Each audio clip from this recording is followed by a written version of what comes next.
وزكريا ويحيى وعيسى وإلياس كل من الصالحين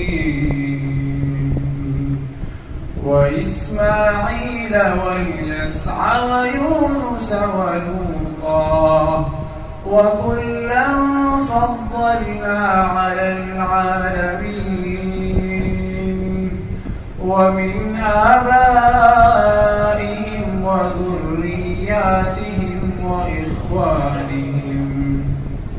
واجتبيناهم وهديناهم إلى صراط مستقيم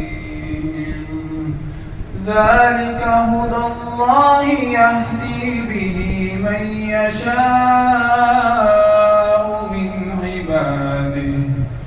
ولو أشركوا لحبط عنهم